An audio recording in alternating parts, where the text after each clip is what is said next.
Okay, good morning to today's session. Today we have with us an eminent personality, Jyotis T.S., Ms. Jyotis T.S., HOD in CABM from Government Polytechnic College, Kottakkal. She has done her BTech in Computer Science and Engineering and MTech in Computer Science and Engineering, as well as MBA in HR and Marketing. She has over 15 years of teaching experience and is going to handle today's quantitative technique session for us today. Welcome, ma'am. Welcome, ma'am, to this session. Okay, thank you, madam. Today we are going to deal with quantitative techniques. So, good morning to all dear students. We'll explain some details about quantitative techniques. What do you mean by quantitative techniques? Or what do you understand by quantitative techniques? These are the techniques which are used to measure some values, or methods used to measure some values or quantities. Then what is meant by quantity? Quantity is something which is having a value or something which we can measure. So in short, we can explain quantitative techniques as the methods which are used to explain some values or methods which are used to measure some quantities or values.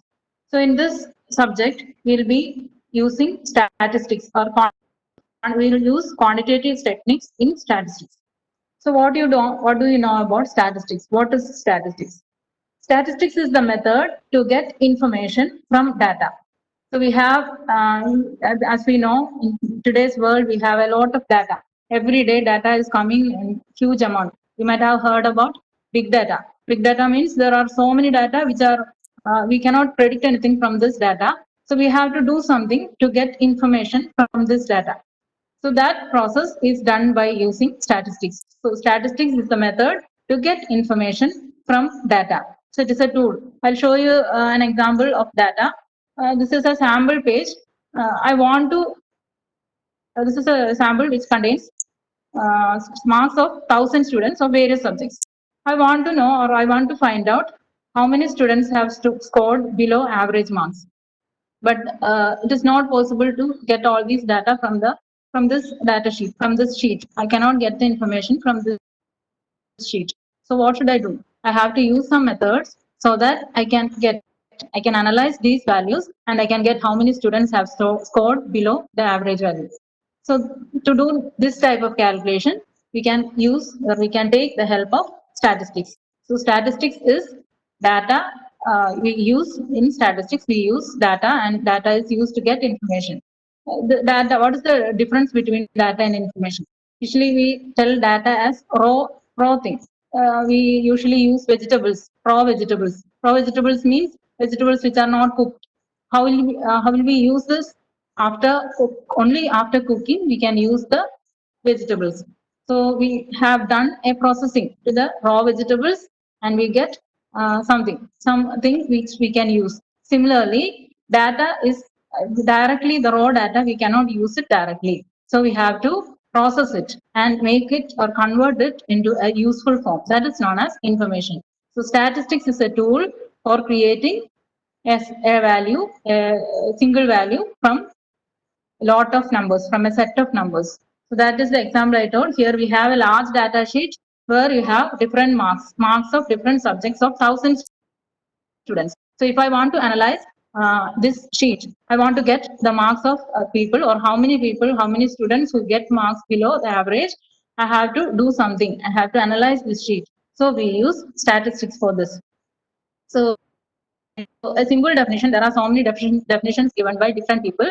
And a simple definition is statistics is the branch of mathematics which deals with collection, analysis, interpretation, and presentation of huge amount of data. So we do all these processes here that will be coming later. What are the steps we are using in statistics? So statistics can be considered as a branch of mathematics. So we have to collect data, we have to analyze it, interpret it, and present it. So we use mathematical equations for this. For analyzing the data, we use a set of mathematical equations, and using this, we can solve various different business problems and can take decisions. Normally, decision taking is done in all the fields, almost all the fields. So this is done with the help of statistics. So what are the daily uses, day-to-day uses of statistics? we are daily using statistics in our life, in our day-to-day life.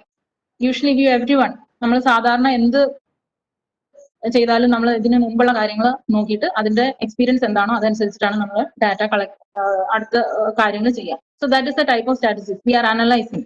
We are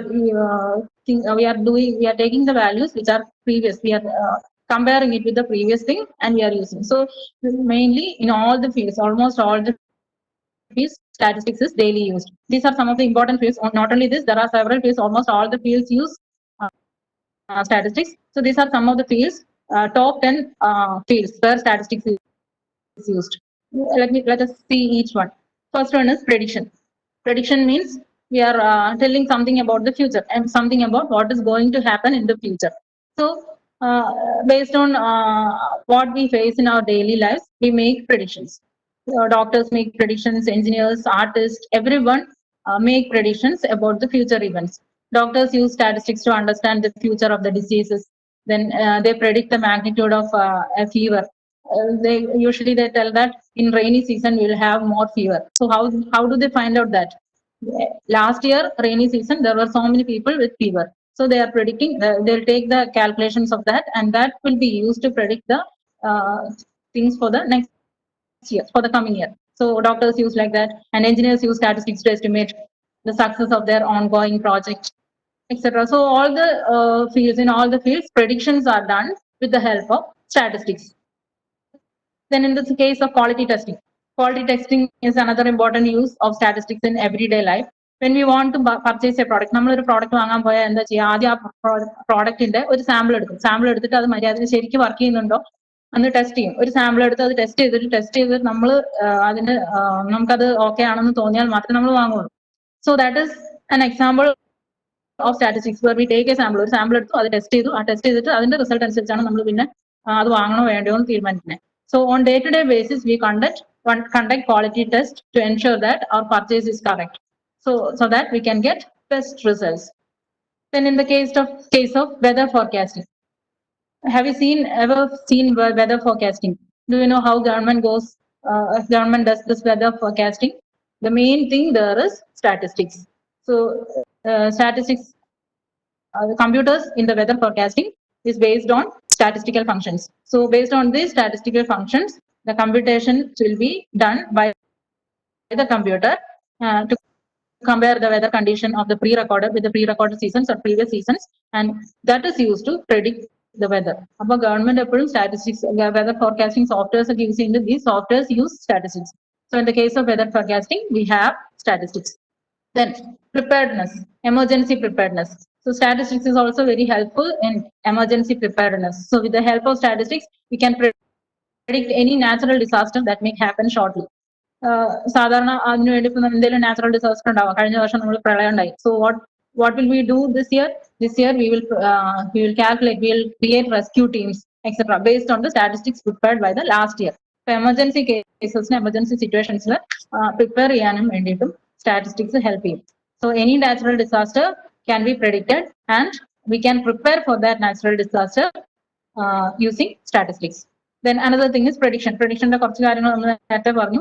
In the case of predicting diseases, so it is statistics plays a major role in the medical field. So it helps us to know how many people are suffering from some disease or how many have died from the disease. So നമ്മൾ എല്ലാ ദിവസവും കേട്ടോണ്ടിരിക്കുന്നതാണ് കൊറോണയുടെ കാര്യം. എങ്ങനെയാ പറയാ, ഓരോ ദിവസവും statistics ആണ്. What is the statistics of yesterday? ഇന്നത്തെ കണക്ക് എന്തായിരുന്നു, ഇന്നത്തെ കണക്ക് എന്താണ്, ഇനി ഇത് വെച്ചിട്ട് നാളെ എങ്ങനെ ഉണ്ടാവും? So all these things are calculated with the help of statistics. അതേപോലെ നമ്മൾ സാധാരണ പറയാറുണ്ട് ഫ്രൂട്ട്സ് ഒക്കെ ഉണ്ടാവുന്ന സീസണിൽ ഒരു സ്റ്റഡി നടന്നു. So 75% of the people are infected with the disease when they eat mangoes. So what happens? So they tell that we have to avoid eating mangoes or fruits because there can be possibility of some diseases. So that is done with the help of prediction, and this prediction is done with the help of statistics. Then political campaigns. Political persons cannot run without statistics. So statistics help the politicians to have an idea about how many chances they have to win in the election in a particular area. Then how it helps the news channels to predict the winner of the election. Then how many candidates are in their support, etc. So every time political candidates, they depend on statistical measures to find out whether they will win or not, or what will be the percentage of their win. So in the case of political campaigns, we need statistics. Then another thing is insurance. Insurance companies, there are a wide number of insurance companies like car insurances, bike insurances, and life insurances, and many more. So the premium of the insurance, every month we pay some premium. This premium of the insurance is calculated with the help of statistics. So based on the statistics, insurance companies will collect information from various homeowners, drivers, vehicles, registration offices, etc. And based on this information, they calculate the premium. And so insurance helps, statistics helps very much in insurance also. Then in the case of consumer goods, what is meant by consumer goods? The goods which are used daily, widely used daily, or normally what the goods consumer uses, that is known as consumer goods. So consumer used are the consumer goods are the daily use products. So business use statistics to calculate which consumer goods are more needed, which is less in their shop, etc. We are starting a new shop, or we have a shop. അപ്പോൾ അവിടെയുള്ള products എങ്ങനെയാ, എത്ര products കൊണ്ടുവെക്കണം എന്ന് എങ്ങനെയാ തീരുമാനിക്കാം? Based on the statistics. Last മന്തിൽ എത്ര products ആണ് അവിടുന്ന് ചെലവായത്. So depending on that statistics will buy the products, will keep the next products. അതേപോലെ പുതിയൊരു പ്രോഡക്റ്റ് തുടങ്ങുകയാണ്, അല്ലെങ്കിൽ ഇപ്പോൾ അടുത്ത വർഷത്തേക്ക് ഫെസ്റ്റിവൽ സീസൺ വരുമ്പോൾ some particular products will be sold more. So അതെങ്ങനെ തീരുമാനിക്കാം? Based on the last year statistics from the last year. So in the case of consumer goods, or in the case of businesses, again we use statistics. Then in financial market completely depends on statistics.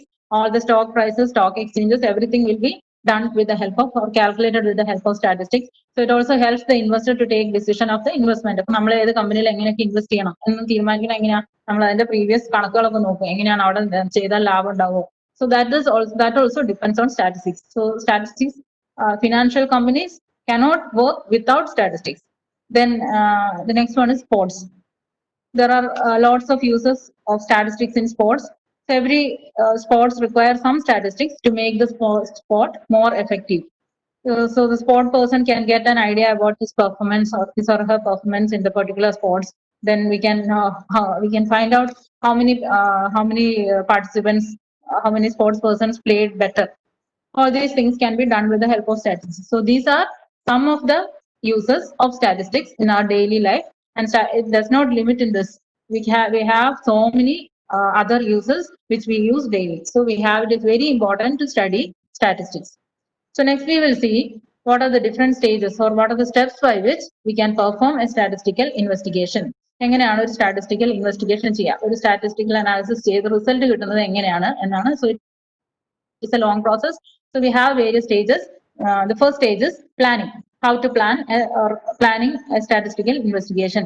So ഏത് process ഉണ്ടെങ്കിലും അതിൽ നമ്മൾക്ക് ആദ്യം ചെയ്യേണ്ടത് planning ആണ്. So after planning we will go for other steps. So what is planning? Planning of statistical investigation.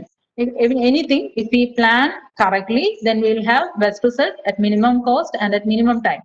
So we should have a careful planning. Correct ആയിട്ട് plan ചെയ്യണം. എങ്ങനെയാണ് പ്ലാൻ ചെയ്യുക? What are the things to be planned? First one is the objective of the study. നമ്മൾ എന്തെങ്കിലും പഠിക്കുന്നുണ്ടെങ്കിൽ, എന്തിനെ കുറിച്ചെങ്കിലും study നടത്തുന്നുണ്ടെങ്കിൽ, we have to find what is the objective. നമ്മൾ എന്തിനു വേണ്ടിയാണ് അത് ചെയ്യുന്നത്? ഒരു ഒബ്ജക്റ്റീവ് ഇല്ലാതെ വെറുതെ സ്റ്റഡി ചെയ്യാൻ പോവില്ല. എന്തെങ്കിലും ഒരു ഉദ്ദേശം ഉണ്ടാവും. ഞാൻ നേരത്തെ പറഞ്ഞ example, in that case I want to know how many students are having below average marks. Below average mark എത്ര സ്റ്റുഡൻസ് ഉണ്ട്. സോ അതാണ് എന്റെ objective. So I have an objective. എന്തിനു വേണ്ടിയാണ് ചെയ്യുന്നത്? So if you are doing a statistical investigation, first we have to know what is the objective. Objective തീരുമാനിക്കുക. Then next is the scope of the study. What is meant by scope? Scope means whether it can be useful. How is it useful in the future? ഭാവിയിൽ എത്ര സാധ്യതയുണ്ട് നോക്കാം. അപ്പോൾ ഒരു ഞാൻ predict ചെയ്തു, I understood that some 20% of the students are below average. അപ്പൊ എന്താ ചെയ്യാ? If I get this detail, then I can use that detail to improve the student. ആ സ്റ്റുഡൻസിനെ എങ്ങനെയൊക്കെ ഇംപ്രൂവ് ചെയ്യാമെന്ന് ഒരു സ്കോപ്പ്, അങ്ങനെ ഒരു ഭാവിയിൽ ഒരു സ്കോപ്പ് ഉണ്ട്. So whenever we do something, we have to plan what is the objective, then what is the scope of the study, then nature of information to be collected. എങ്ങനത്തെ information collect ചെയ്യണം എന്നുള്ളത് തീരുമാനിക്കാം. So in the example I told, the information I have to collect is the details of the students, marks of the students, their name, marks in each of the subjects. So that is the information I have to collect. അപ്പൊ എന്ത് statistic study നടത്തുന്നു അതിന് related ആയിട്ടുള്ള some information should be collected, that should be decided. എന്തൊക്കെ വേണം ആദ്യം ഇതൊക്കെ തീരുമാനിച്ചു വെക്കണം. Then unit of data collection. Unit of data collection means whether you can collect data as group. കുറെ പേരുടെ ഒന്നിച്ച് കളക്ട് ചെയ്യണോ, or a single data ഓരോ ആൾക്കാരുടെ നിന്നും സെപ്പറേറ്റ് ഡാറ്റ കളക്ട് ചെയ്യണമെന്ന് തീരുമാനിക്കുക. That is known as unit of data collection. So that should be defined.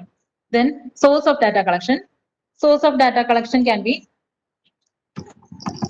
you have two types of data collection, sources of data collection, primary or secondary. Then primary data collection, or the primary source is the data from which is collected for the first time. ആദ്യമായിട്ട് collect ചെയ്യുന്ന ഡാറ്റയാണ് primary data എന്ന് പറയാം. I'm using that we'll see in the later slides. Then secondary data is the data which is already collected by somebody else. അത് നമ്മൾ അടുത്ത സ്ലൈഡിൽ പറയാം.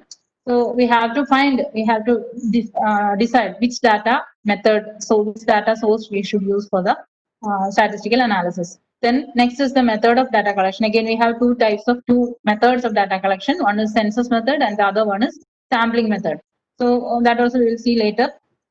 So these are the things to be planned if we are going to conduct a statistical investigation. അപ്പോൾ ആദ്യം ഇങ്ങനത്തെ കാര്യങ്ങളെല്ലാം plan ചെയ്ത് വെച്ചിട്ടാണ് പിന്നെ നമ്മൾ ഇതിന്റെ ഡാറ്റ കളക്ഷൻ മെത്തേഡിലേക്ക് പോവാം. So we have to identify what is the objective, we have to know what is the scope, what is the future scope, future of the study, and what are the information to be collected, how is to be collected, from whom all this data is to be collected, etc. All these things are decided. So in my case, I will decide. ഞാൻ പറഞ്ഞ example, I have to collect the data of students. So I will determine എങ്ങനെ വേണം ആരുടെ കയ്യിൽ നിന്നാണ് data collect ചെയ്യേണ്ടത്. I can get the data from the teachers or from the students. So അങ്ങനെ എങ്ങനെയൊക്കെ വേണം എന്നുള്ളത് ഞാൻ തീരുമാനിച്ചു വെക്കാം. So that is the first step, that is planning. Then the second step is the collection of data. We have planned everything. Next is to collect the data. To collect the data, as I told before, we have mainly two sources. One is primary source and the second one is secondary source. Primary source, data from the primary source means the data which is collected for the first time. ആദ്യമായിട്ട് collect ചെയ്യുന്ന ഡാറ്റയാണ് primary data എന്ന് പറയാം.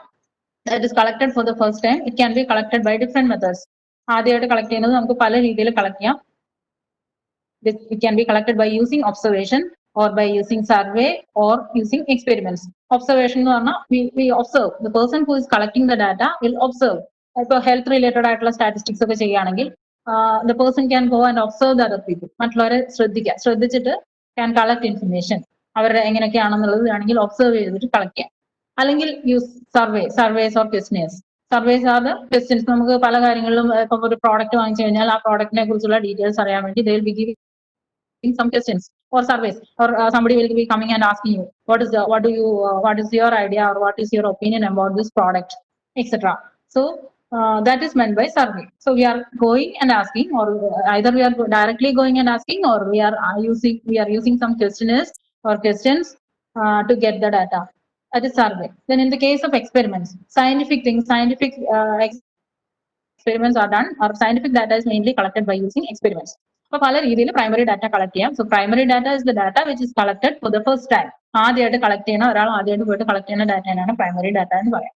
Then secondary data is the data which is already collected by somebody else and is available for use. Example, internet. നമ്മളിപ്പോൾ എന്തെങ്കിലും ഒരു കാര്യത്തെ കുറിച്ച് ഇൻഫർമേഷൻ വേണമെങ്കിൽ എന്ത് ചെയ്യും? We'll go to search, we'll go to Google and search. അപ്പോൾ എന്താ ചെയ്യാം? We get the information which is already collected or which is already stored at some place.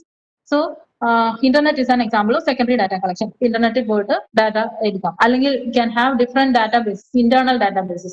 Internal databases എന്ന് പറഞ്ഞാൽ the databases or the data which is available in different organizations. Organizational തന്നെ അവരുടെ തന്നെ reports ഉണ്ടാവാം or their records. So all these contain many data.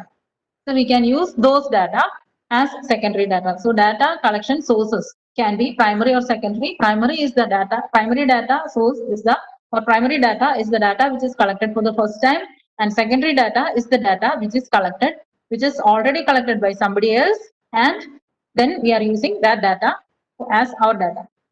These are the two sources. Then we have two methods for collecting the data. As I told earlier, we have two methods.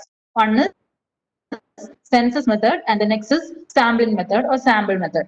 Census method, നിങ്ങൾ കേട്ടിട്ടുണ്ടാവും census എടുക്കാൻ വരിക. എന്താ census എടുക്കാൻ വരിക?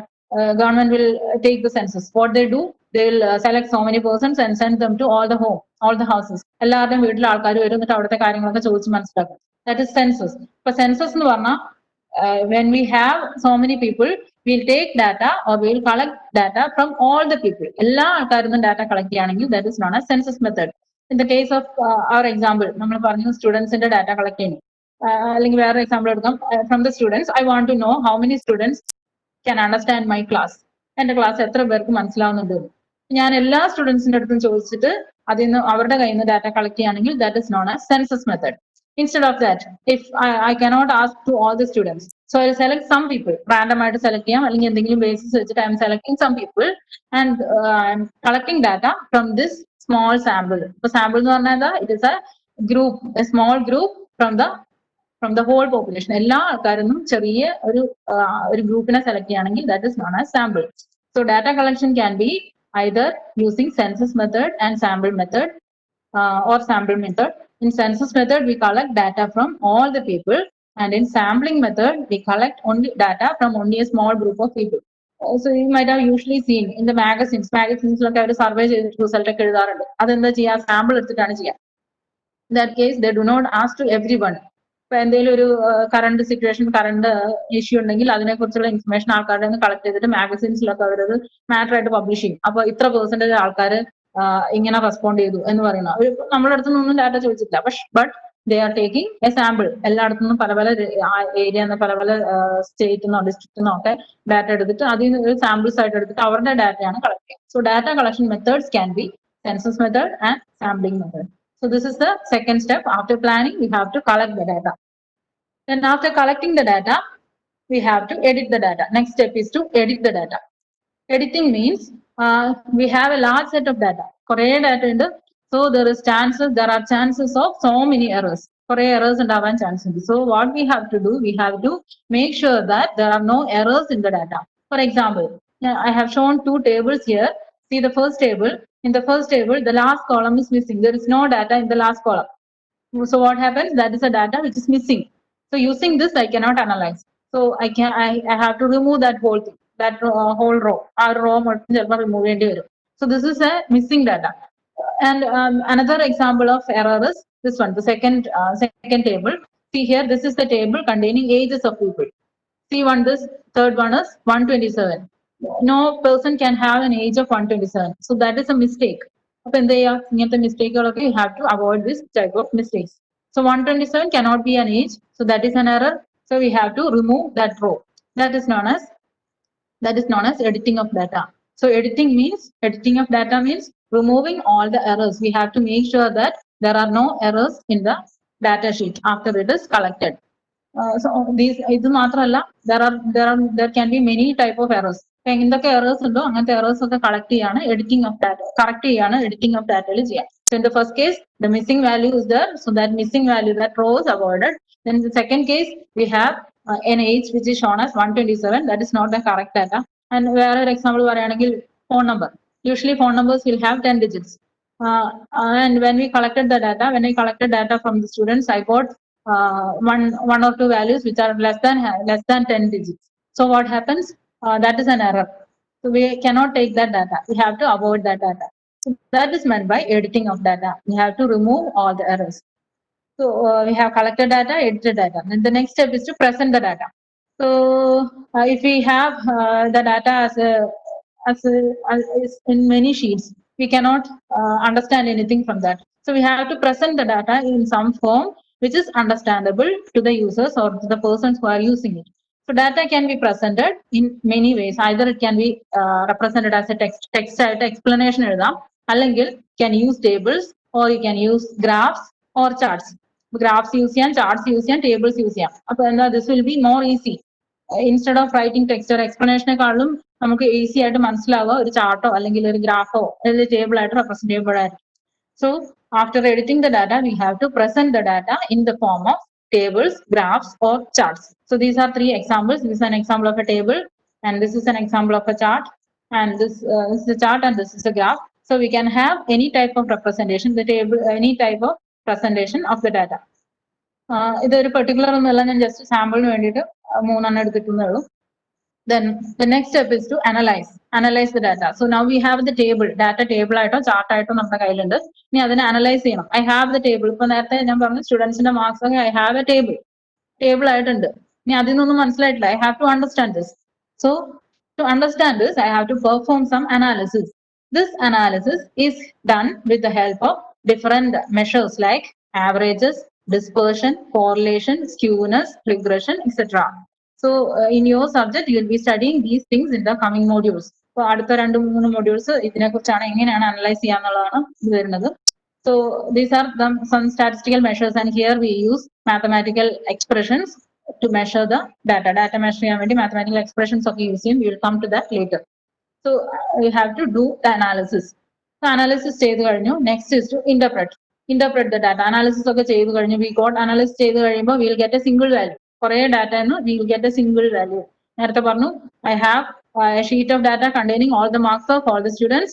So I have to find out how many students are having below average. So after the analysis, I get that value. ഒരു value കിട്ടി, എത്ര ഒരു വാല്യൂ കിട്ടി. അപ്പൊ ആ വാല്യൂനെ ഇന്റർപ്രറ്റ് ചെയ്യണം. അതിന്റെ meaning, interpretation means drawing conclusions or inferences, getting conclusion. അതിൽ നിന്ന് എന്താണ് നമുക്ക് മനസ്സിലായത് അതൊരു സ്റ്റേറ്റ്മെന്റിൽ റെപ്രസെന്റ് ചെയ്യും. That is known as interpretation. Example, I got the result as 20% of the students is below average. Calculate ചെയ്തപ്പോൾ എനിക്ക് ഒരു 20 എന്നുള്ള വാല്യൂ ആയിരിക്കും കിട്ടിയിട്ടുണ്ടാവുക. So if I convert it into percentage, you can use different representations for this. 20% of the students got the average value marks below average. 20% students average markനെക്കാളും കുറവാണ് കിട്ടിയത്. That is interpretation. So the statistical analysis is done, statistical investigation is done through all these steps. First I have planned what is to be done. Then I have collected the data, edited the data, then presented it in some good form, then analyzed and interpreted. And finally, what we have to do is to prepare a report. Preparation of report is very much important because a person, somebody else want to know what is the study. A study കുറിച്ച് അറിയണമെന്നുണ്ടെങ്കിൽ എന്താണ് we should have a report. The report should contain all the details starting from the planning to the interpretation. അതിലുള്ള എല്ലാ സ്റ്റേജസും എങ്ങനെയൊക്കെ ചെയ്തു എന്നുള്ളത് detail ആയിട്ട് report ആയിട്ട് ഉണ്ടാക്കി വെക്കാം. So this completes the steps of statistical investigation. So all these are the steps included in statistical investigation. ഇത് വെച്ചിട്ടാണ് ചെയ്യുക. So in your first module, you have some detail, these things in detail. Primary data collection methods കുറച്ചുകൂടെ detail ആയിട്ടുണ്ട്. Then അതേപോലെ presentation, classification, all these things are in detail. I'm not going to all these things. I'm directly going to the second module, which deals with the analysis of data. എങ്ങനെയാണ് ഡാറ്റനെ analyse ചെയ്തിട്ട് values കിട്ടുക എന്നുള്ളതാണ് ഞാൻ direct ആയിട്ട് പോകുന്നത്. So this is the first part. So I'll be going directly into the analysis of data. If you have any questions. Miss, ഒരു question ഉണ്ട്. That is, they are asking what is the relationship between the statistics and quantitative techniques? Is there any relationship? Okay, statistics and quantitative techniques. എന്ന് പറഞ്ഞാൽ നമ്മൾ statistics, quantitative techniques are the methods using which we can get the data. അപ്പോൾ സ്റ്റാറ്റിസ്റ്റിക്സിൽ നമ്മൾ quantitative techniques use ചെയ്യാണ് ചെയ്യുക. In the case of this, statistics perform ചെയ്യണമെന്നുണ്ടെങ്കിൽ നമ്മൾ എന്തെങ്കിലും മെഷർമെന്റ് ചെയ്യണം, മെഷർമെന്റ് അല്ലെങ്കിൽ കാൽക്കുലേഷൻസ് അനാലിസിസ് ചെയ്യണം. ആ ചെയ്യുന്നത് ക്വാണ്ടിറ്റേറ്റീവ് ടെക്നിക്സ് ആണ് യൂസ് ചെയ്യുക. ക്വാണ്ടിറ്റേറ്റീവ് മെത്തേഡ്സ്, അതായത് മെഷർമെന്റ് ചെയ്യാൻ പറ്റുന്ന മെത്തേഡ്സ് ആണ് യൂസ് ചെയ്യുക. So that is the relationship. In the statistical method we use, in statistics we use different quantitative methods or the measures which are used to analyze these data. അപ്പോൾ കുറേയുള്ള ഡാറ്റനെ നമുക്ക് convert ചെയ്തിട്ട് single ഡിജിറ്റ്സോ അല്ലെങ്കിൽ ചെറിയ digits ആക്കി represent ചെയ്യണം. For that we use different quantitative techniques. Okay, Miss, no more questions. Yes. Okay. So we'll go into the next part, analysis of data. How will you analyze the data? If you want to analyze the data, as I have told before, there are mainly three methods. There are different methods: mean, average, mean or average, median, and mode. So these measures are mainly known as measures of central tendency. We know what is the tendency. Central tendency എന്ന് പറഞ്ഞാൽ എന്താ? സെന്ററിലേക്ക് ആവാനുള്ള ഒരു tendency, എപ്പോഴും സെന്ററിലേക്ക് ആവാനുള്ള. അപ്പൊ measure of central tendency means it is single value which is mostly at the central position. നമുക്ക് എന്താ വേണ്ടത്? We have a set of data, കുറെ ഡാറ്റ ഉണ്ടാവും, അതിനകത്തുനിന്ന് നമുക്ക് ഒരു സിംഗിൾ വാല്യൂ കിട്ടണം. This value will represent all the other data. ബാക്കിയുള്ളവരെയൊക്കെ റെപ്രസെന്റ് ചെയ്യാൻ പറ്റുന്ന ഒരു ഡാറ്റ വേണം. For example, if you are considering in your classes, you will have class representatives. എല്ലാ ക്ലാസ്സിലും ക്ലാസ് റെപ്രസെന്റേറ്റീവ്സിനെ വെക്കുന്നുണ്ട്. എന്തിനാ class representatives? What is their function? They will represent the whole class. If the opinion of this representative will be the opinion of the whole class. ആ whole ക്ലാസിന്റെ opinion, അതിന്റെ അഭിപ്രായങ്ങളാണ് റെപ്രസെന്റേറ്റീവ്സിന്റെ അഭിപ്രായം. അപ്പൊ എന്താ ചെയ്യാ? This representative represents the whole class. അതേപോലെ തന്നെയാണ് നമ്മളെ സെൻട്രൽ ടെൻഡൻസി എന്ന് പറയാം. You have a set of values. So from this set of values, you have to find some data which is the representation of all the other data. ബാക്കിയുള്ള എല്ലാ ഡാറ്റനെ represent ചെയ്യുന്ന ഒരു data കണ്ടുപിടിക്കണം. അതാണ് നമ്മൾ ഈ സെൻട്രൽ വാല്യൂ. അങ്ങനെയാണെങ്കിൽ നമ്മൾ ഹോൾ ഡാറ്റനെ അനലൈസ് ചെയ്തിട്ട് ഒരു വാല്യൂ എടുക്കാൻ പറ്റുള്ളൂ.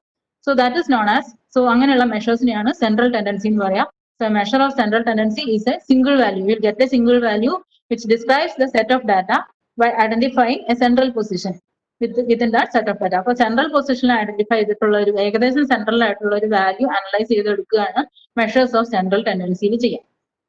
So the most commonly used central tendency method measures are one mean or average. This is also known as arithmetic mean, then median and mode. ഇത് വെച്ചിട്ടാണ് നമ്മൾ എങ്ങനെ കാൽക്കുലേഷൻ ചെയ്യുന്നത് ഇനി ഡീറ്റെയിൽ ആയിട്ട് പറയാൻ പോകണം. ജസ്റ്റ് ഒന്ന് ഒരു ഇൻഫർമേഷൻ ആയിട്ട്, ഒരു സ്മോൾ ഇൻഫർമേഷൻ ആയിട്ട് പറയുകയാണെങ്കിൽ മീൻ എന്ന് പറഞ്ഞാൽ mean is the sum of all the values divided by total number of values. Average നിങ്ങളുടെ മാർക്കുകളുടെ എല്ലാം കൂടെ ആവറേജ് വേണം, നിങ്ങളുടെ മാർക്കിന്റെ ആവറേജ് വേണം. What you do, you take the sum of all the marks and divided by total number of subjects. So average എടുക്കുക, you take the average, so you get a value which is almost at the middle ആയിട്ടുള്ള ഒരു value. അതേപോലെ median is the middle value when you arrange the data in any order, ascending order or descending order. First we have to arrange the data ascending order or descending order arrange ചെയ്ത് വെച്ച് കഴിഞ്ഞാൽ അതിൽ നിന്ന് കിട്ടുന്ന middle വാല്യൂനെയാണ് median എന്ന് പറയാം. And mode is the most commonly occurring value. ഏറ്റവും കൂടുതൽ റിപ്പീറ്റ് ചെയ്യുന്ന വാല്യൂനെയാണ് മോഡ് എന്ന് പറയാം. So we'll go into the first one, mean.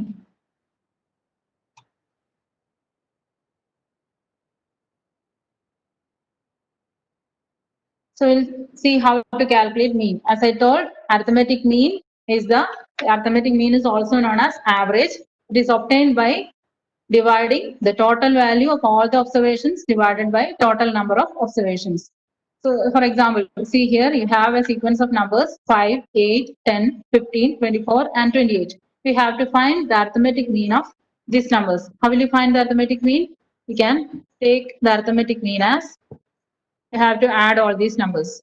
So that is equal to, arithmetic mean is equal to 5 plus 8 plus 10 plus 15 plus 24 plus 28 whole divided by, there are how many numbers? 1, 2, 3, 4, 5, 6. So whole divided by 6. So that is equal to, add all these numbers, you get as 90 divided by 6. So the value is 15. So this is the arithmetic mean of these values. You add all these numbers and divide it by the total number of values. Etra values undo adu vechi divide chedu, so you get the arithmetic mean. ഇങ്ങനെയാണ് arithmetic mean calculate ചെയ്യുക when you have a sequence of data. ഇത് ഒരു ചെറിയ example ആണ്. ഇതേപോലെ കുറെ when you have so many data, you can find the arithmetic mean as taking the sum of all these numbers and dividing it by total number of values. And ഇതിപ്പോ ഇതിനെ generalise ചെയ്ത്, if you want to write an equation for this, ഇതിനെ നമുക്ക് generalise ചെയ്തിട്ട് equation വെച്ച് represent ചെയ്യാം. So in general we can tell arithmetic mean as, suppose you are having values, ഈ വാല്യൂസിനെ ഞാൻ x values എന്ന് പറയാം. So x values, let the values of x be x1, x2, etc. xn. These are the values. x1, x2, x3 എന്ന് പറയുന്നത് ഈ values ആണ്. 5, 8, 10, 15, 24, etc. x1, x2, xn. If these are the values, then we can calculate the arithmetic mean as, arithmetic mean is represented by x bar. X bar is equal to x1 plus x2 plus x3. എത്ര values ഉണ്ടോ അതെല്ലാം കൂടെ add ചെയ്യാം. Plus etcetera up to xn. n numbers ഉണ്ടെങ്കിൽ അത്രയും numbers add ചെയ്യാം. And then this is this whole divided by എത്ര ഉണ്ട്? n numbers. So you have n numbers. So x1 plus x2 plus x3 plus etc. up to xn divided by n. So you can represent this as, ഇതിനെ ഒരു ചെറിയ formula ആയിട്ട് എഴുതാം. This x1 plus x2 plus etc. xn can be represented by this symbol. It is known as sigma. Sigma എന്ന് പറഞ്ഞാൽ some എന്നാണ് ഉദ്ദേശിക്കുന്നത്. അപ്പൊ എന്തിന്റെ സം ആണ്? x വാല്യൂസിന്റെ sum. So we can represent this as sigma x divided by n. Sigma x എന്ന് പറഞ്ഞാൽ sum of all the x values. So this is the equation, a simple equation for the arithmetic mean. Sigma x by n. So we'll do a question. You are given values. One question is given. The intelligent questions, IQs of 10 boys in a class are given below. Find the mean IQ. We have to find the average or the mean of these IQ values. So how will you find this? These are the values given. We have 10. 10 എന്ന് പറഞ്ഞിട്ടുണ്ട് ഇവിടെ. So 10 values 70, 120, 110, 101, 88, 83, 95, 98, 107 and 100. So how will you find the arithmetic mean? So first you have to use the formula x bar is equal to sigma x divided by n. What is sigma x? Sigma x is the sum of all these values.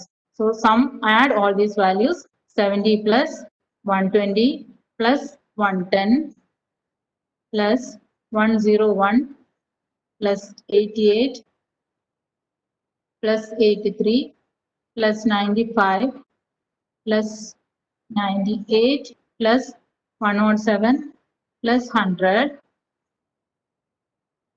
whole divided by, we are having 10 numbers. So whole divided by 10. So this comes to 972.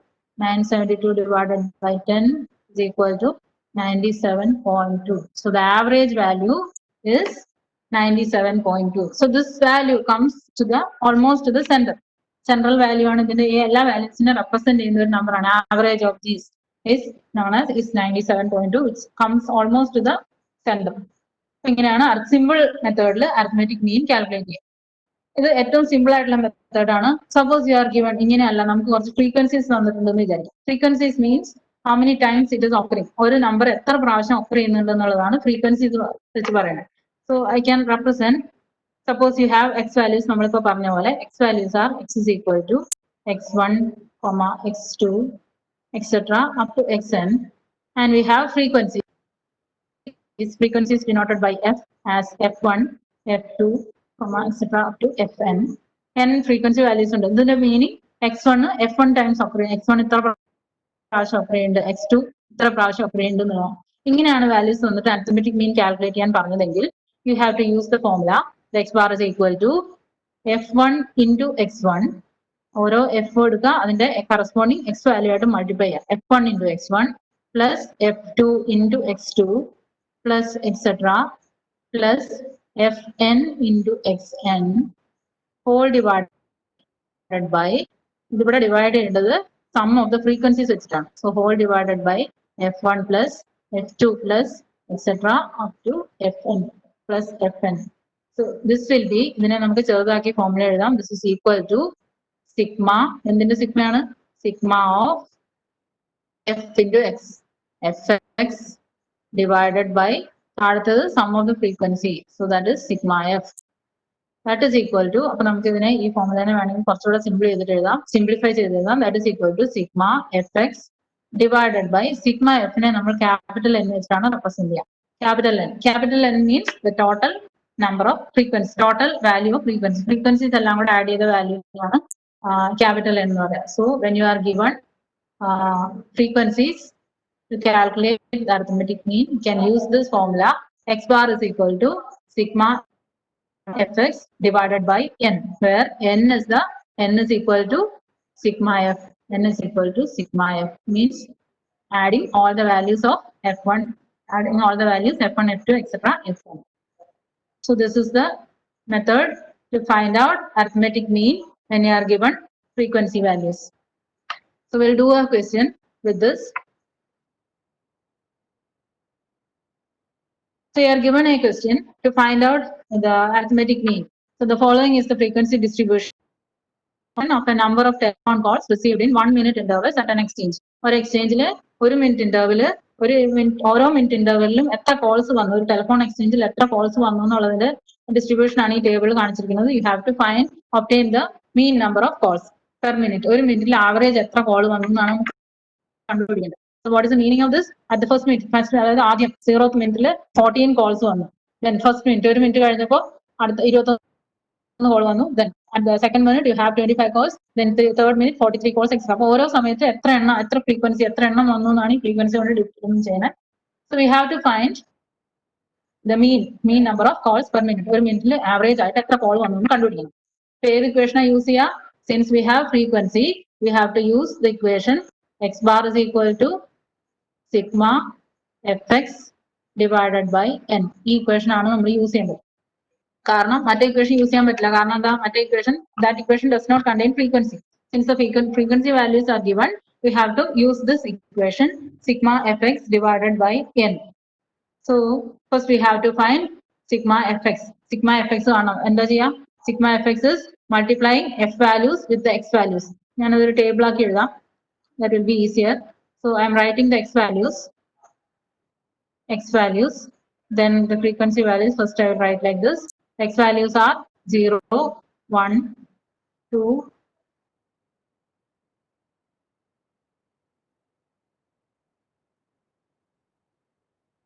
3, 4, 5,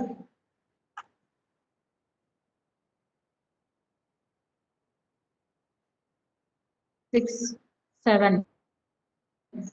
Then f values, corresponding f values നമ്മുടെ ടേബിളിൽ തന്നിട്ടുണ്ട്. ആ values ഞാൻ നിങ്ങൾക്ക് കാണാനുണ്ടാവില്ല.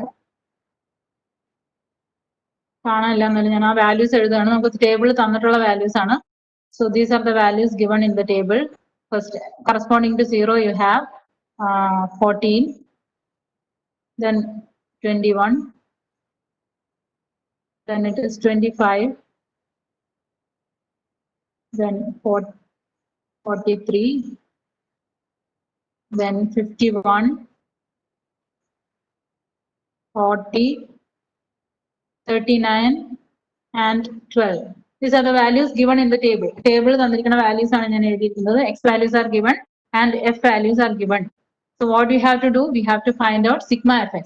So sigma fx കാണണമെങ്കിൽ എന്ത് വേണം? ആദ്യം fx കണ്ടുപിടിക്കാം. Sigma fx എന്ന് പറഞ്ഞാൽ total of f into x ആണ്. F into x. Each f value is multiplied with the x value. അപ്പോൾ എന്ത് വരും? 0 into 14. So this comes to 14.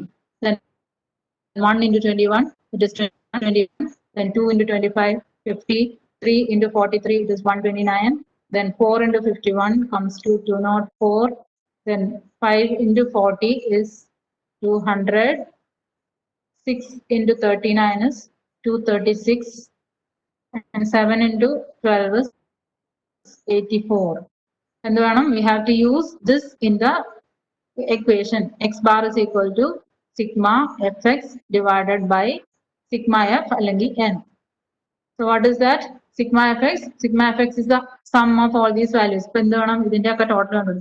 So sigma fx is equal to, this is sigma fx, add all these values. So if you add all these values, you get 922. Similarly, in the divided by sigma f, so you have to find the total of this. This is sigma f. Sigma f is equal to 245, or the value of capital N is 245. So we can substitute these values in this equation. So this is equal to sigma fx is, we got it as 922. 922 divided by 245. So that comes to 3.763. What is it? This number of calls. So x bar is equal to 3.763 calls. Means that in an average, 1 minute, they get 3.763 calls. Average ഒരു മിനിറ്റില് 3.763 അല്ലെങ്കിൽ round ചെയ്ത് നമുക്ക് പറയുകയാണെങ്കിൽ near to 4. Hello miss, hello കുട്ടികൾ ചോദിക്കുന്നത് 0 into 14 0 അല്ലേ? Sorry 0 ആണ്. Sorry, that's my mistake. Okay, ഞാൻ എഴുതിയത് മിസ്റ്റേക്ക് ആണ്.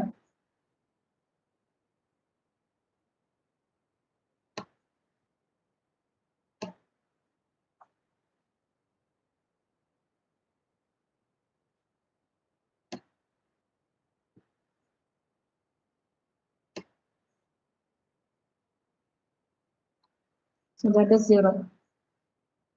Total ശരിയാണ്, ഞാൻ കാൽക്കുലേറ്റ് ചെയ്ത് വെച്ചതാണ്. So total is correct.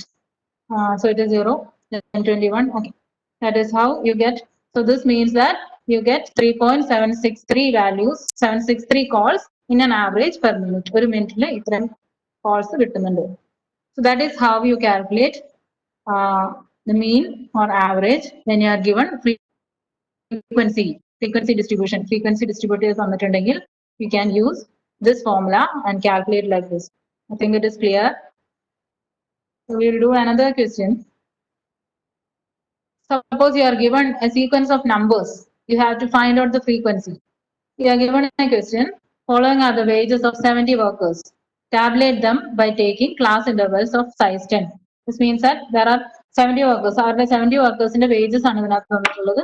പിന്നെ ടാബുലേറ്റ് ചെയ്യാന്ന് പറഞ്ഞാൽ ടേബിൾ ആക്കാം. So create a table classes ആയിട്ട് ഡിവൈഡ് ചെയ്യണം. Class interval of size 10. Class interval എന്ന് പറഞ്ഞാൽ ഒരു ക്ലാസ് എത്ര തൊട്ട് എത്ര വരെയാണ്, ഒരു വാല്യൂ എവിടെ തൊട്ട് എവിടെ വരെയാണെന്നുള്ള റെപ്രസെന്റ് ചെയ്യുന്നതിനെയാണ് ക്ലാസ് ഇന്റർവെൽ എന്ന് പറയാം.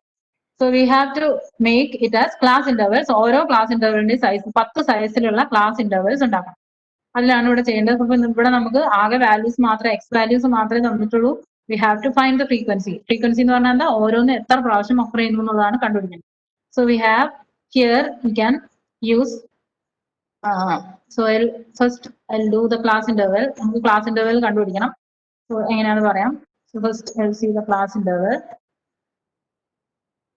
So class intervals, ഓരോ ക്ലാസ്സും ഇപ്പൊ നമുക്ക് എന്ത് വേണം, ക്ലാസ് ഇന്റർവൽ കണ്ടുപിടിക്കണമെങ്കിൽ first you have to find the minimum value and the maximum value. ഈ തന്നിരിക്കുന്ന നമ്പേഴ്സിൽ ഏറ്റവും ചെറിയ വാല്യൂ ഏതാണെന്നും ഏറ്റവും വലിയ വാല്യൂ ഏതാണെന്നും കണ്ടുപിടിക്കണം. എന്നിട്ടാണ് നമ്മൾ ക്ലാസ് ഇന്റർവൽ ഡിവൈഡ് ചെയ്യുക. So check this. In this, the minimum value is all these values. 32 is there, 27 is there, then 26 is there, then you have okay, so minimum value 24 is there. At a minimum 24 ആണെന്ന് തോന്നുന്നു. So we can start the class interval with value 24. 24 വെച്ച് തുടങ്ങാം, minimum value ആണ്. So we are starting a class interval with value 24. 24. അപ്പോൾ class ഇന്റർവെലിന്റെ size എത്രയാന്ന് പറഞ്ഞു, size 10. Class size 10 ഉള്ള ക്ലാസ് ഡെവലപ്പ് ചെയ്യണം. ക്ലാസ് ഇന്റർവൽ ഇങ്ങനെയാണ് എഴുതുക, 24 to 10 ഡിജിറ്റ്സ്, 10 വാല്യൂസ് വരണമെങ്കിൽ എത്ര വരെ വരും, 24 to 33. 24 to 33 includes 10. 10 നമ്പേഴ്സ് ഇതിനകത്ത് വരും. So this is a class interval of size 10. അങ്ങനെ എന്ത് വേണം, നമ്മുടെ മാക്സിമം വാല്യൂ എത്രയാണോ അവിടെ എത്തുന്നത് വരെ you have to find the class intervals. So the maximum value here is see each row. Here the maximum value is 170, then 133, okay, so 136 here, 146 here. So this is the maximum value, 146. So we have to create or generate class intervals so that all the last number, this is included, 146 include ആവുന്നത് വരെയുള്ള ഒരു class define ചെയ്യണം. So we have to write all the classes. അങ്ങനെ ഓരോ classes ആദ്യം class intervals ആയിട്ട് എഴുതാം. 10 size ഉള്ള ഒരു ക്ലാസ് ഇന്റർവെൽ എഴുതി, that is 24 to 33. Then അപ്പൊ എത്ര, 33 വരെ കഴിഞ്ഞു. So next is 34 to 43, then 44 to 53, then 53, sorry,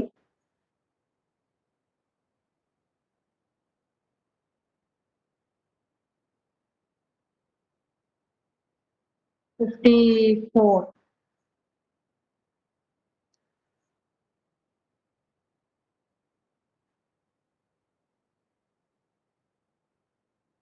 54 to 60, 63, then 64 to 73, 74 to 83. നമുക്ക് 146 ഇൻക്ലൂഡ് ആവണം, അതുവരെ ചെയ്യണം. 84 to 93, 94 to 103, 104 to 113, 114 to 123, 124 to 133, then 134 to 143. Our last digit is 146. So we can include one more class. 146 included in the class. So it is 144 to 153. So these are the class intervals which shows the wages. ഈ wages കാണിക്കാൻ പറ്റുന്ന class intervals ആണ്. ഇനി നമ്മൾ എന്ത് വേണം, ഇതിന്റെ frequency കണ്ടുപിടിക്കണം. So to find the frequency we can use tallying. ഇത് ഓരോന്നും നമ്മൾ എത്ര പ്രാവശ്യം ഓക്കർ ചെയ്യുന്നു എന്ന് കണ്ടുപിടിച്ചാൽ we can use or you can get the frequency. So I'll tally bar use ചെയ്തിട്ട് ഞാൻ ചെയ്യാണ്. tally bar എന്താണെന്ന് പറയാം. So tally bar, and using the tally bar I'll get the frequency. So tally bar ഞാൻ ഓരോ numbers ആയിട്ട് എടുക്കുകയാണ്. First digit here is 32. 32 നോക്കുക, 32 എത്ര പ്രാവശ്യം ഒക്കെ ഉണ്ടെന്ന് നോക്കുക. 32 ഏത് ക്ലാസ്സിലാണ് വരിക, this one, sorry, first class. 24 to 33 വരുന്നത് ഫസ്റ്റ് ക്ലാസ്സിലാണ്. So 32 occurring once. അപ്പൊ ഈ ക്ലാസ്സിലുള്ള വാല്യൂ ഒരു പ്രാവശ്യം occur ചെയ്തിട്ടുണ്ട്. Next is 47 comes in the class, this 44 to 53. അപ്പൊ അത് ഒരു പ്രാവശ്യം occur ചെയ്തു. Then next is 57. 57 comes in the class 54 to 63. So that is here. Then next is 62. 62 comes in the same class 54 to 63. അപ്പൊ എന്ത് ചെയ്യാം, ഇവിടെ ഒരെണ്ണം കൂടെ വരയ്ക്കാം. ഈ ടാലി ബാർ നിങ്ങൾക്ക് പലർക്കും അറിയുന്നുണ്ടാവും. So this is how you create tally bar is 5 എണ്ണം if you have. I will show another. Suppose you have 5 values or 6 values. 6 values ഉണ്ടെങ്കിൽ എങ്ങനെ ചെയ്യാം, ആദ്യത്തെ ഒരെണ്ണം ഇങ്ങനെ കൗണ്ട് ചെയ്യും, രണ്ടാമത്തത് ഇങ്ങനെ, then third one here, fourth one, and fifth one you will use a cross like this. ഇങ്ങനെ ഒരു cross ചെയ്യും. That is the fifth one. This means that you have 5 values. ഇനി ആറാമത്തെ എങ്ങനെ വരിക, ആറാമത്തെ we calculate like this. ഇനി 10 എണ്ണം ഉണ്ടെങ്കിൽ again 6, 7, 8, 9 and 10th one will cross like this. So this is meaning is 10 values. ഇങ്ങനെയാണ് ചെയ്യുക. അപ്പൊ നമ്മൾ ഓരോ വാല്യൂസ് എടുത്തിട്ട് we are tallying it. So now 67 is over. Next is 62. 62 ചെയ്തെന്ന് തോന്നുന്നു. ഞാനിത് ചെയ്ത് കഴിഞ്ഞ കൺസോളിഡേറ്റ് ചെയ്തത് ഇതിൽ എഴുതുകയാണ്. So in the class 24 to 33 you will get 4 values. 4 values ആണ് 24 to 33 കിട്ടുക. So 4 values. So the frequency is 4. 4 എണ്ണം ഉണ്ട്. So this 4. This class contains wages of 4 people. 4 പീപ്പിളിന്റെ wages ആണ് ഇതിനകത്തുള്ളത്, ഈ ഒരു ക്ലാസ്സിലുള്ളത്. അതേപോലെ 34 to 43 you will contains നിങ്ങൾ ഓരോന്ന് എടുത്ത് നോക്കിയാൽ അറിയാം. 1, 2, 3, 4, 5 and 6. 6 ആണ്, 6 digits ആണ് ഇതിൽ വരിക. 6 numbers ഈ ഒരു ക്ലാസ്സിന്റെ ഉള്ളിൽ വരും. ഓരോന്ന് എടുത്ത് നോക്കാം. 34 ഉള്ളിൽ വരുന്ന നമ്പേഴ്സ് ആണ്. You have ഓരോന്ന് എടുത്തിട്ട് tick ചെയ്തിടുക, then it will complete it. And 35 comes in this class, then 35 to 43, 41 comes in this, and then 42 comes in this. So all these things, you evaluate all this and you will get the values. Then next is 44 to 53. 44 to 53 contains 5 values. So write like this. The frequency is 5. Then 54 to 63 contains 7 values. 3, 4, 5, 6, 7. I think you can write down this question and do it yourself. So you write down this question and you can do it, you complete it yourself.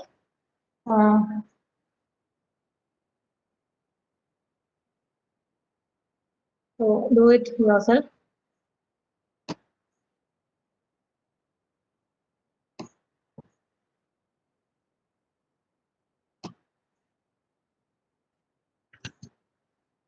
Okay, so enter these values. So again, then 64 to 73 comes to 1, 2, 3, 4, 5, 6, 7. Then 74 to 83 again 7.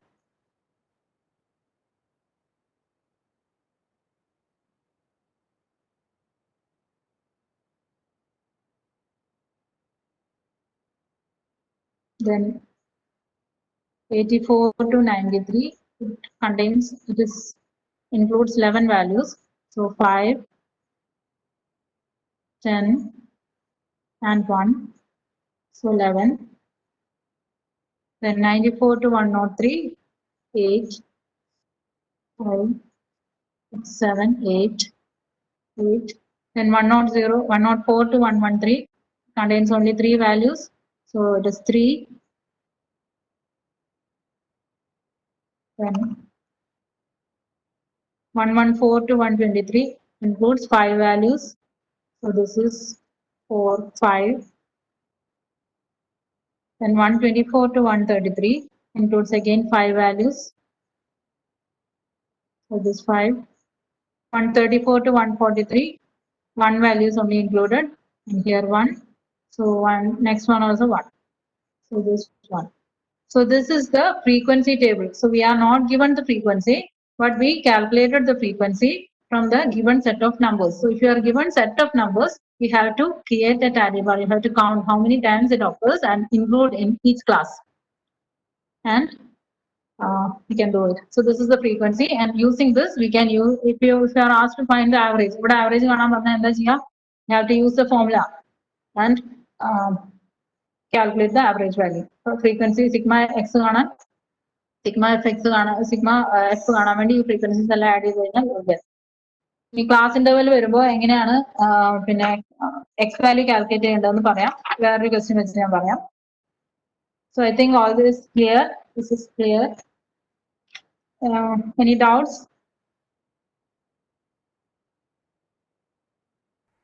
No, ma'am. No, not till yet. No doubts. Okay, I think we can stop. If I start the next one, it will be. So I'll just tell one thing. Suppose you have a class frequency like this. Class interval is given like this. How will you get the x value? If you want to calculate the x value from this, you want to find the x value. So suppose you want to get the x value. The x value കിട്ടിയെങ്കിൽ നമുക്ക് equation use ചെയ്യാൻ പറ്റുള്ളൂ. എന്താ equation? X bar is equal to sigma fx divided by sigma f. So you have f here. Sigma f will be calculated as the sum of all these frequencies. X എവിടുന്ന കിട്ടുക? Sigma fx ചെയ്യണമെങ്കിൽ എന്താണ്? You have to get the x value. X value will be calculated from this class interval. So ഈ class intervalന്റെ middle value ആയിരിക്കും x value. So it comes to ഇതിന്റെ middle value എന്ന് പറയുന്നത് ഒരു പോയിന്റ് വാല്യൂ ആയിരിക്കും, decimal point ഉള്ള value ആയിരിക്കും. 24, 25, 26, 27, 28.5 ആയിരിക്കും ഇതിന്റെ മിഡിൽ വാല്യൂ വരിക. അങ്ങനെ മിഡിൽ വാല്യൂ എടുത്തിട്ട് നിങ്ങൾ ജസ്റ്റ് ഒന്ന് കാൽക്കുലേറ്റ് ചെയ്ത് നോക്കാം. So X value becomes 28.5. അതേപോലെ ഓരോന്നിന്റെ നടുവിലെ വാല്യൂ എടുക്കുക. that becomes the x value and use this x value to do the calculation of fx.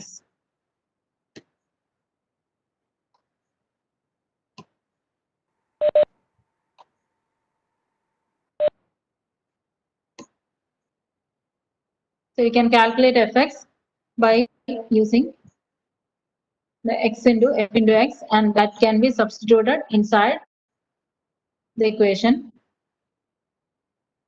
I'm going to write this. So you have x here. So find fx. Fx is equal to f and the f is 4.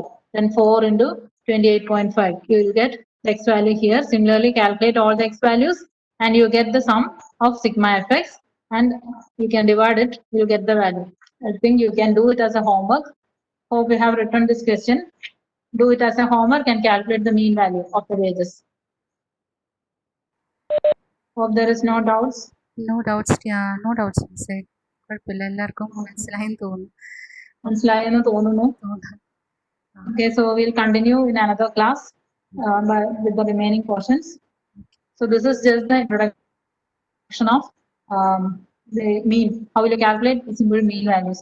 ഇനി ഇതിൽ കുറച്ചുകൂടെ methods ഉണ്ട്. When you have very big values, you cannot use this formula. So there is another variation that we will see in another class. Okay, thank you, ma'am.